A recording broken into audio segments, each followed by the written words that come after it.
কথা আমি উঠতে বসতে প্রায় শুনি, ধৈর্য ধরতে হবে, কাজ করতে হবে, তবেই না সফলতা আসবে। সব কাজে কিন্তু সফলতা আসে না। পাশের মানুষটা আপনাকে দেখে আর বলবে যে ধৈর্য ধরো, সব ঠিক হয়ে যাবে, বাট সব ধৈর্যতেই যে সবকিছু আসলে ঠিক হয় এমনটা না।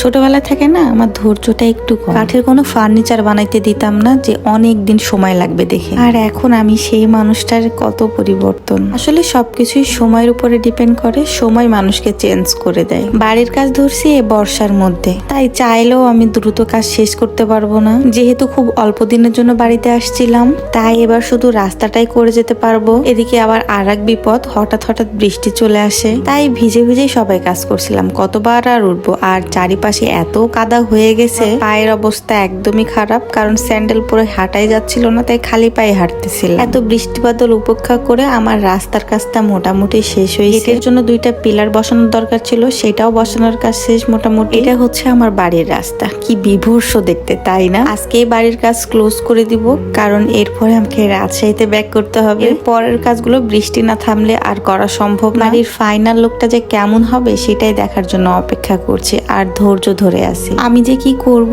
এদিকেও থাকতে মন চাচ্ছে, বাড়ির কাজ করতে ইচ্ছা করতেছে, আবার ওইদিকেও হচ্ছে বাচ্চার পড়াশোনা, আমার সংসার আর করা, দুই দিকেই তো সামলাতে হবে। রাজশাহীতে ফেরার পথে কেক খেতে খুবই ইচ্ছা করতেছিল, যদিও সামনের মাস থেকে বাসাতে একটা না একটা কেক আসতেই থাকবে, তবু মন চাইলে একটা কেক কিনে নিই। 2টা চকলেট কেকই আমার খুবই পছন্দ হয়েছিল, বাট কোনটা যে নিবো আমি আসলে কনফিউজড ছিলাম। আমি যেহেতু অনেক বেশি চকলেট পছন্দ করি, তাই কোনো দিকে না তাকায় আমি এই কেকটাই নিয়ে ফেলছি। এদিকে আর কোনো ভিডিও ক্লিপ নিতে আমার মনেই নাই। বাসাতে আসার পরে শুরু হয়ে গেছে বাসা গোছ গাছার পরিষ্কারের কাজ। আমাকে বাড়ির কাজের জন্য প্রায় প্রতি সপ্তাহে বাড়িতে যাওয়া লাগে, এই জন্যই আমি এই বাসার কোনো যত্নই নিতে পারছি না ঠিক মতো। আর আমার এদিকে গাছের অবস্থার 12টা বেজে গেছে, একদমই যত্ন না হচ্ছে না, তাই ভাবলাম আগে কোনো কাজ না করে গাছকে পানি দেই।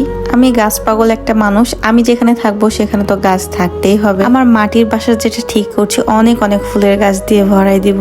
বাসার বাইরে যেন বের হলে মনটা অনেক ভালো হয়ে যায়। এই মাটির বাড়িটা নিয়ে আমার অনেক স্বপ্ন, অনেক আশা। কেবল শুরু করছি, আরো অনেক কাজ বাকি। জানি না কতদূর কি করতে পারবো, তবে চেষ্টা করব নিজের সাধ্য মতো কাজ কমপ্লিট করতে।